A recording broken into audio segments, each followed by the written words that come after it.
Ассаламу алейкум, урматтуу достор. Мына бүгүн 5 май. Сөз кылгандай эле Күйөө жолдош кинотасмасы чоң экрандарга чыкты. Буга чейин мен тасманын трейлерине реакция калтырып, өз оюм менен бөлүштүм эле.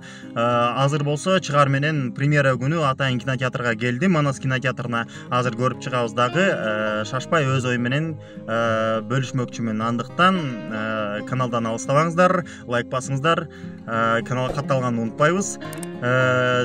Ал эми видеонун изображениясына, качествосуна анча көңүл бурбаңыздар, анткени мен өзүмдүн Redmi Note 9 деген телефонума тартып атам. Атайын сиздер үчүн деп. Ал эми сиздер кинону көрсөңүздөр, жактыбы, жаккан жокпу, өз оюңуздарды комментарийден бөлүшүп коюңуздар. Анда эмесе кеттик. Күйөө жолдош кинотасмасын көрүп чыгалы. Күйөө жолдошко. Большой зал. 11 и 15. 240. Короче, мына билет. Келдик, большой зал, Манас кинотеатр.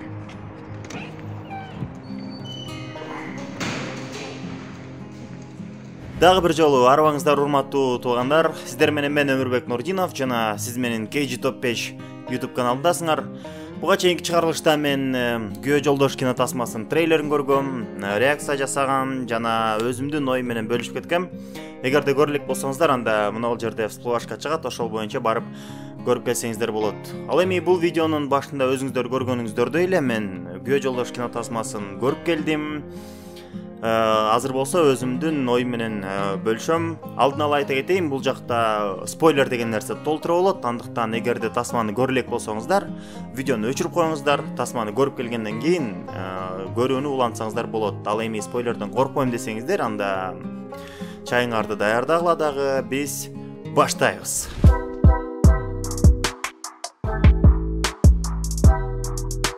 Трейлерди көргөндө мага көп нерсе көзгө урунган, көп нерсе жагып аткан. Мен бул тасмадан көп нерсени күтүп аткам. Биринчи эле айта турган нерсе бул актёрдук состав. Эми академический актёрлор, кыйын, мыкты актёрлор: Болот Тентимишев, Аскат Сулайманов, Камчы Сарбаев, Альбина Имашева, Арниз Кыдырмышев, эмне деген актёрлор. Анан ойлоп аткам, аябай жакшы тасма болот деп. Чынын айтканда мен өзүмдүн ожиданиямды аябай бийик кылып алгам. Бул дагы өзүнчө бир маселе. Тасмадан чыккандан кийин ичимде кандайдыр бир талаш тартыш, уйгу сезимдер болуп атты. Жаккан жактары болду, прям аябай жакшы жерлер болду, эми күлкүлүү жерлер болду, ооба сөзсүз. Бирок кемчиликтер дагы аябай көп болду. Мына алгач мен ошол кемчиликтер тууралуу сөз кылгым келип турат. Биринчи эле кемчиликтеринен көзгө урунганы бул сценарийдин супсак, аябай начарраак жазылгандыгы болду. Тилекке каршы моюнга алыш керек, бизде кыргыз киносунда эмнегедир сценарийдин маанилүү экендигине анчалык көңүл бурушпайт. Тасманын келечектеги ийгилигинин фундаменти бул кино тартуу аянтчасында эмес, монтаж столунда эмес же дубляжда эмес. Мына дал ушул пайда болгон идеяны сценарий кылып чыгарууда деп ойлойм. Бул менин жеке оюм. Негизи тасмада каарман деген өзгөрүш керек. Мисалы Такибай тасмасында Аскат Сулаймановдун каарманы болсо, жөн келген байлыктын баркы жок деген нерсени түшүнөт. Байлыктын баркын түшүнүш үчүн ал байлыкка өзүңдүн ак эмгегиң менен жетиш керек экен дегени түшүнөт. Ал эми Марат Амираевдин каарманы болсо, адам канчалык байбы, кедейби, эң башкысы адамгерчиликтен кетпеш керек экен деген нерсени түшүнөт. Ал эми бул тасмада болсо каармандар таптакыр эле өзгөрбөйт. Башында кандай болсо ошол боюнча калып атышат. Мени эң өкүндүргөнү ушул болду. Болот Тентимишевдин каарманы Семетей башында кандай пианист болсо, аягында деле ошол эле боюнча. Эч кандай кемчилигин көргөн жокпуз, эч кандай мындай өзгөчөлүгүн көргөн жокпуз. Жана ошондой эле башка персонаждар деле. Арниз Кыдырмышевдин персонажы, мисалы каарманы, аялынан кандай корккон эркек болсо, тасман аягында деле ошол эле корккон адам боюнча калып атат. Аскат Сулаймановдун каарманы болсо, баласын кредитке үйлөндүрөм деп жүргөн башынан аягына чейин. Ошол боюнча эле калып атат, кредитке үйлөндүрөм деп. Эми ооба, аягында достору жок, кредит албай эле кой деп айтып атышат. Бирок ошол осознанияга кредит алуунун кереги жок экендигине мындай окуянын жүрүшүндө өзү түшүнүп жеткен жок да. Ошол аябай чоң минус болду. Ал эми Камчы Сарбаевдин каарманы деле башында кандай мындай Дон Жуан болсо, аягында деле ошол эле Дон Жуанды көрүп атам. Эч кандай өзгөрүү жок. Ошону мен түшүнө алган жокмун. Эмнеге андай? Бул дагы болсо сценарийдин начарлыгынан деп ойлойм. Негизги нерсе, көрүүчүлөр баш каарманды эле эмес, негизи каармандарды мындай жакшы көрүш керек. Жакшы көрбөсө да кандайдыр бир симпатия болуш керек, чтобы кинонун жүрүшүндө сопереживать этиш үчүн. Бул каарман жеңсе экен, мындай кылса экен, тигиндей кылса экен деп андай сопереживанияны чакырыш үчүн дагы мындай сценарий жазууда дагы өзүнүн атайын приемдору бар. Мисалы, дүйнөлүк кинодраматург Снайдер Блейк деген жазуучу бар. Ал атайын «Спасти котенка» деген сценаристтерге арналган китеп жазып чыккан. Ал жакта ушул нерсени кенен түшүндүрөт. Баш каарман болсо да каармандар негизи кандайдыр бир жакшы нерселерди кылыш керек. Ошо жакшы нерселерди кылганда көрөрмандар болсо, көрүп аткан адамдар, бул жакшы адамдар экен деп уже мындай кандайдыр бир симпатия пайда болот. Мисалы, Джеймс Кэмерондун Аватар кинотасмасында башында бир жакшы сцена бар. Баш каарман барда, коляскада, бирок бир кандайдыр бир зөөкүр адам кызга кол көтөрүп атканын көрөт дагы, алсыз болсо дагы, ага күчү жетпейт экенин билсе дагы, ал менен мушташка түшөт, кызга болушат да. Мына бир эле сахна, ошол сахнадан кийин кандайдыр бир симпатия баш каарманга сразу пайда болот. Мына ушул нерсени мен көрүп алган жокмун. Ушул нерсе жок, тилекке каршы. Жана дагы айта турган нерсе, бул раскрытие героев каармандардын ачыктыгын баса белгилөө. Мисалы, ошол эле Такибай тасмасын ала турган болсок, тасманын алгачкы 10 мүнөттүн ичинде биз кайсыл каарман кандай экенин, эмнени жакшы көрөт экенин, жашоого болгон көз карашы, философиясы, корккону, ушунун баарын биринчи 10 мүнөттүн ичинде көрсөтөт. Эмне менен жашайт экенин, каякта иштейт экенин, Анан муну жөн эле айтып койбойт. Муну прям кадр менен, өзүнчө сахналары менен мындай күлкү аралаштырып, даамдуу кылып тартуулайт. Ал эми бул жакта болсо, раскрытие героев кайсыл жерде болот? Болот Тентимишевдин каарманы Америкадан келип, досторун кафеге чакырып, окуянын суть деген нерсени түшүндүрүп атканда, биз көрөбүз кимдин эмне экенин, бирок сөз аркылуу эле, мындай диалогдор аркылуу эле берилген. Мына ушул жеринде дагы бир катачылык деп ойлойм. Эгерде баш каармандарды ошол Аскат Сулаймановду, Камчы Сарбаевди, Аринс Кыдырмышевди мындай каарман катары ачыктап атканда жөн эле кафеден сүйлөштүрүп койбой, ар бирөөнү өзүнчө сцена кылып тартса жакшы болмок. Мисалы, Аринс Кыдырмышев аялынан машинаны алып атканда, уруксат алып атканда, же болбосо Камчы Сарбаев мисалы кинонун жүрүшүндө биз 5 жолу аял алганын түшүнүп атабыз. Ошо 5-чи аял менен ажырашып атканын, же болбосо Аскат Сулайманов банкка барып мындай кредит ала албай жатканын, мисалы ошондой сыяктуу сахналарды мындай күлкү аралаштырып, даамдуу кылып берсе аябай жакшы болмок. Ал эми жөн эле каармандарды отургузуп коюп эле сүйлөштүргөн, бул менин оюмча мындай тасмаларга эмес, сериалдарга тиешелүү нерсе деп ойлойм. Сериалдарда мындайды колдонсо болот. Ал эми чоң кинолордо лучше көрсөткөн жакшы. Кинодо дагы мындай бир правило бар. Лучше, если сможешь, лучше показать, чем рассказать деген. Андыктан колдон келсе, айтып бербей көрсөткөн жакшы. Анткени биз муну кинону угуп аткан жокпуз. Бул радио постанова эмес, бул деген кино. биринчи иретте бул визуал болуш керек. Биринчи иретте мен көрүшүм керек, угушум керек эмес, көрүшүм керек биринчи иретте. Бул дагы болсо мен чоң кемчиликтердин бири деп ойлойм. Дагы айта кетчү нерсе, Болот Тентимишевдин каарманынын аты Семетей, ооба. Ал эми калган каармандар болсо эмнегедир өзүнүн аттары менен, мисалы Аринс Кыдырмышевдин аты Аринс боюнча калган, Камчы Сарбаевди Камчы дешет, Аскат Сулаймановду болсо Аскат дешет. Алган эмес, керек болсо Айжан Аденованы дагы Айжан деп эле кайрылышат. Мен мындайга каршы эмесмин, өзүнүн аттары калганга мен каршы эмесмин. Муну дүйнөлүк кино индустрияга менин билишимче биринчилерден болуп Джеки Чан алып келсе керек эле. Анткени кичинекей кезде бир биз көргөн тасмаларда Джеки Чан кайсыл тасмасында болбосун Джеки деп аташат эле аны. Бирок ошондой болгон күндө дагы мага кандайдыр бир дискомфорт болуп атты мен үчүн.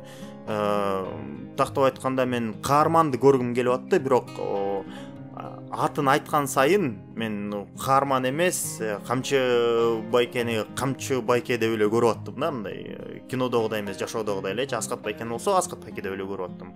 Ошол бир аз дискомфорт болуп атты тилекке каршы. Колдон келсе аттарын өзгөртүп койсок жакшы болмок. Дагы бир айта кетчү нерсе, бул Болот Тентимишевдин каарманы Семетей менен Айжан негизи баш кошоюн деп атышпайбы?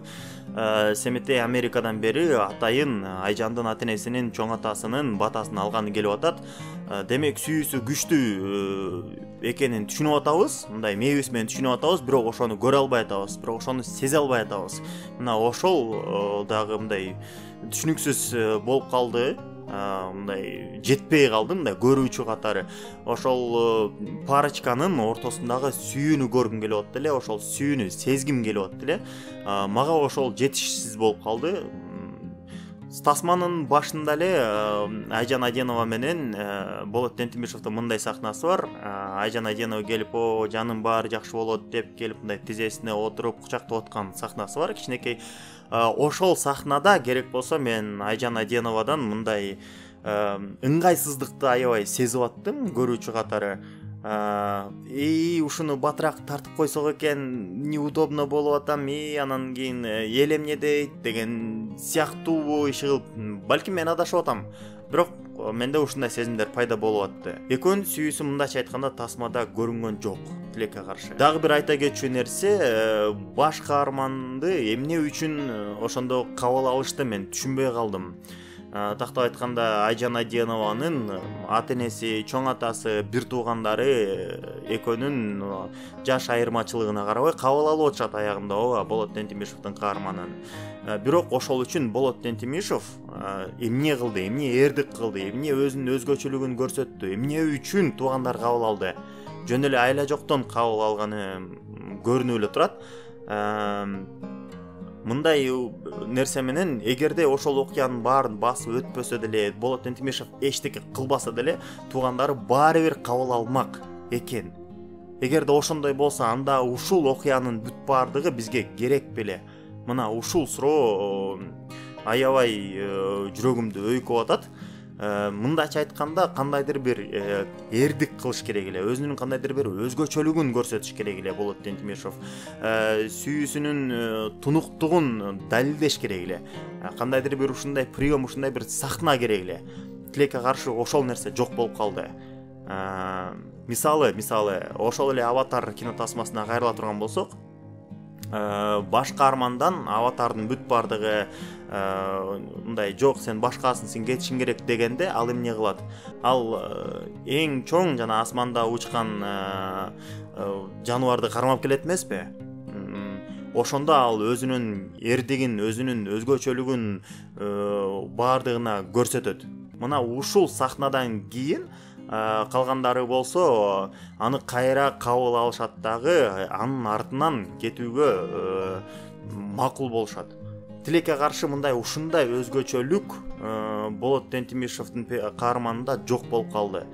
Ошол жерден мен ойлодум, эгерде Болот Тентимишевдин каарманы пианист эмес, хирург боло турган болсо, жана тасманын аягында ошол Айжан Аденовадын атасы жүрөгү кармап ооруп атпайбы, жүрөгү кармап ооруп калып, анан керектүү убакта хирургтар жок болуп калып, ал местный больницага алып барып, реанимацияга жаткызып, жүрөгүнө ошол Болот Тентимишев операция кылып, айыктырып чыга турган болсо, анда кандайдыр бир мындай өзүнүн өзгөчөлүгүн көрсөтөт беле дейм да.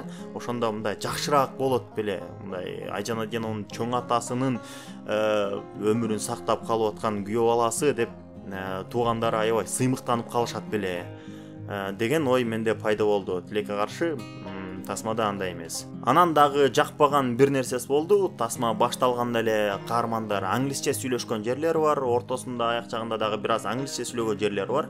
Ошол жерде кыргызча дубляж кылышкан. Бирок дубляж кылганда эмне көчөдөн эле бирөөнү алып келип, мындай дубляж кылып койчу, срочно керек болуп атат деп кылдырышканбы, билбейм, иши кылып мындай илгерки ВХС дубляжтардагы мындан жакшы болчу. Мындай аябай кулакты менен кесип алгандай эле болду да. Ошону дубляжды бир аз жакшыраак кылса болмок, мындай сезим менен кылса болмок. Жөн эле мындай диктор катары эле деп эле окуп койбой. Ошол жагы да жакпай калды. Анда сүйлөштүк, 15 сизди күтөбүз. Тасманын дагы айтайын деген ою мага такыр түшүнүксүз болуп калды. Эмнени айтайын дешкен? Мисалы, сүйүү жашка карабайт деген нерсени айтайын дешкен дей турган болсом, аны кайсыл жерден көрсөтүп атат? Ошол сахнаны мага таап бергилечи. Кайсыл жерден мен ошону түшүнүшүм керек? Кайсыл жерден мен ошого сопереживать этишим керек? Булардын баары мага тасмадагы жакпаган чоң катачылыктар болду. Эми мындайча айтканда незначительный нерселерди айта турган болсом, бул жеке менин оюм боюнча бул галлюцинация. Арниз Кыдырмышевдин каарманы жанагындай наркотик таблетка жейт дагы, анан галлюцинацияларды көрө баштайт. Мына ошол нерсе дагы бир аз аябай супсагыраак болуп калгандай сезилди мага. Анткени ал жакта өзүнүн башынын момундай чоңоюп кеткенин көрөт күзгүдөн. Аны биз трейлерден деле көрө алсак болот. Бирок ал нерсе мындай галлюцинацияга окшошкон жок менин оюмча. Анткени мен ал чоң баш декоратив атайын жасалган нерсе экенин мен көрүп эле турам. Ал жерде менин оюмча жакшы монтаж колдонуш керек эле, жакшы игра керек эле. Мисалы, ошол эле Бир тууганчы кинотасмасында дагы ошого окшош сахна бар. Бакыт Досмукановдун каарманы галлюцинация кармай баштайт. Мына эгер салыштыра турган болсок, анда Бир тууганчы тасмасындагы галлюцинация мыкты тартылган. Режиссердун иши эң жогорку деңгээлде болгон. Жакшы нерселерди ойлоп табышкан, күлкүлүү да болгон. Жана бул галлюцинация экенин мындай баса белгилеп кетишкен, ачыкташкан, мындай дамдуу болгон, майлуу болгон. Ал эми бул жакта биз эмнени көрүп атабыз? Просто элдин баары бийлеп атат, анын башы чоң болду. Түшүнүксүз. Тем более ал баш мындай мультяшный болуп, мындай галлюцинация экенин көрүп турсам дагы бир жөн, ал жакта жөн эле атайын жасалган кукла экенин көрүнүп эле турат. Мына ошол сахна мага тилекке каршы жакпай калды. Эми бир аз приколдор жака көңүл бура турган болсок, негизи күлкүлүү жерлер жакшы эле бар экен. Күлүп аткан жерлерим болду, жыргап аткан дагы жерлерим болду. Бирок кээ бир приколдорду чындап айтканда мындай авторский приколдор эмес, ошол эле Инстаграмдан же болбосо ТикТоктон алып кошуп койгон дагы приколдор бар экен. Мисалы, ошол эле кафедеги Аргынбаева менен Аскат Сулаймановдун ортосундагы жанагы кандай кофе ичесиз, тигиндей кофе, мындай кофе, чай кандай, тигиндей чай, мындай чай, газ, без газа, суу деген сыяктуу прикол. Бул ТикТоктогу прикол. Билбейм, силер көргөнсүңөр, көргөн эмессиңер, мага 2-3 жолу ТикТоктон рекомендацияга чыккан. Жана ошондой эле балдар күйөө жолдоштор келгенде аркан тартып турганда, жана кичинекей бала барып акча сурайт го, акча сураганда болсо, менде наличка жок, карточка дегенде, тигил жаш бала болсо банковский менен алып чыгат, проблема эмес деп, мындай чечип алабыз деп. Бул дагы азыр эмес, илгери эле чыккан бир прикол бар эле. анда болсо Дубайдагы шейх машинада кетип баратса, бир кайырчы келет, кайырчы келгенде менде наличка жок десе, банковский эме жанагындай аппаратты алып чыгып чечип алат да, анан кийин ошондо Дубайдын шейхи болсо күлүп аткан жери бар. О, мы до чего докатились деген сыяктуучу. Кайырчыларда дагы ушундай нерсе бар, банкта счету бар деген сыяктуу. ما يحتاج عندي انا خدمه سريعه. شنو الخدمه اللي عندك؟ تفضل شيخ طويل العمر، هذه خدمه سريعه باشوف. ما شاء الله. اضرب الرقم السري. فقير وعنده مش البنك. Бул приколду дагы колдонушкан. Иши кылып TikTok'тогу приколдорду алып колдонушуптур. Эми буга мен деле каршы эмесмин, просто биз көргөнбүз бул нерсени. Бул нерсени көргөнбүз. Кайра кайталап деле анча деле кереги жок. Кайталасаңар дагы прям точка в точка кылбай, мындай кандайдыр бир өзүңөрдүн кошумчаңар менен жаңылатсаңар дагы жакшы болмок. Тилекке каршы бул мен туура эмес деп ойлойм. Эми мага жаккан жактарынан сөз кыла турган болсом, бул актердук ансамбль негизи мыкты. Бирок ошол жактан өзгөчөлөнүп кеткен Табылды Актанов байке болду. Прям харизмасы менен кечирип коюңуздар, бирок Аскат Сулаймановду дагы, Болот Тентимишевди дагы, Аринс Кыдырмышевди дагы иши кылып бардыгын ойноо жагынан, харизма жагынан Табылды Актанов басып койгон. Чын айтканда, ошондон дагы Табылды Актанов байкенин каарманы аябай жакты. Прям мощно ойногон. Табылды Актанов ким десеңер, эстетип коеюн. Ал деген ошол эле Аскат Сулайманов ойногон Айыл өкмөтү тасмасындагы жана уурунун ролун ойнойт го. Вот, ошол Табылды Актанов байке. Барыңыздар эле билсеңер керек, элге тарап кеткен, керек болсо Аскат Сулайманов менен Табылды Актановдун дагы жакшы бир диалогу бар. Мойнуңа аласыңбы деген. Эгер утулуп калсаң, уурлуңду мойнуңа аласыңбы? Алам. А сен утулуп калсаң, жалаптыгыңды мойнуңа аласыңбы?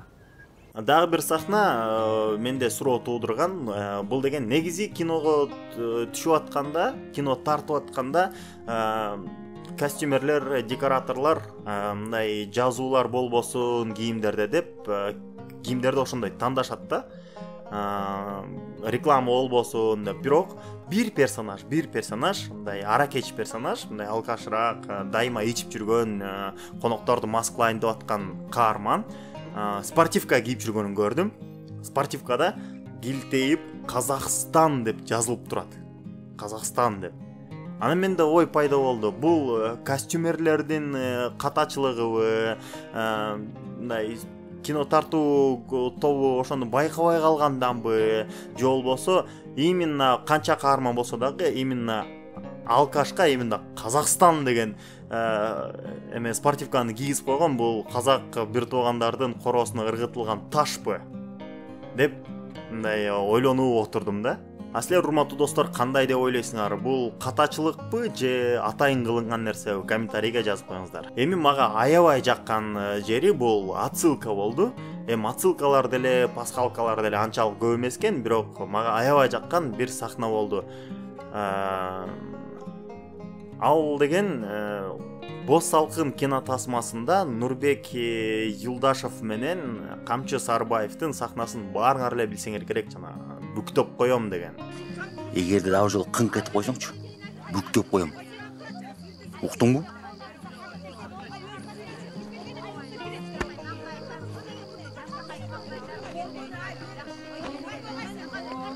Мага эмне? Эмне болсоңор ошол кыла. Дал ушул сахнаны, дал ушул актерлор Күйөө Жолдош кино тасмасында дагы кайталаган экен. Кайталаганда дагы жөн эле кайталап койбой, прям слово в слово, даже кадрлар дагы бираз окшошуп кетет экен. Анан керек болсо Камчы Сарбаевдин дагы репликасы типа мен сага мындай кылган эмес белем, мурун көргөн эмес белем деген сыяктуу. Что-то мне это знакомо. дежавю или что-то такое было деген сыяктуу нерсе калтырып коюптур да. Мага ошол сахна аябай жакты. Ne oldu Ayken? Meni güye joldoş. Semedeydi güye ola dep kırk etsen, büktüp koyam. Uktun mu?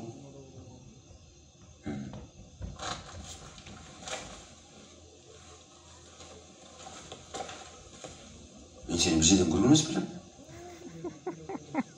Bilmem. Düşündün de. Ama Doğru. Базарда. Красиво. mağlam ne? Красиво. Ne olsa uğraş olmuyorsun. Эми обзорду жыйынтыктап айтканда тасма жакшы, жаман эмес. Бирок мындан да жакшы кылыш керек. Frunze TV, Frunze Production'га кеңеш берип кетет элем. Кийинки тасма тартаарда сценарийге жакшылап көңүл буруңуздар. Сценарий жазуу боюнча көптөгөн китептер жазылган. Ошолорду окуп чыгыңыздар, изилдеңиздер. Мына ошондо мен ишенем, тасма тарткан тасмаңар сөз түрдө ийгиликке жетет деп. Ал эми ар бир чыгарма өзүнүн көрүүчүсүн табат. Эгерде бул тасма мага жакпай калса, балким сизге жагышы мүмкүн. Андыктан сөзсүз түрдө кинотеатрга барып, Күйөө жолдош кино тасмасын көрүп коюңуздар. Ал эми менин обзорум силерге жактыбы, жаккан жокпу, тасма боюнча өзүңөрдүн оюңарды комментарийден күтмөкчүмүн. Сиздер менен мен Өмүрбек Нурдинов болдум. Кийинки көрүшкөнгө чейин саламатта калыңыздар.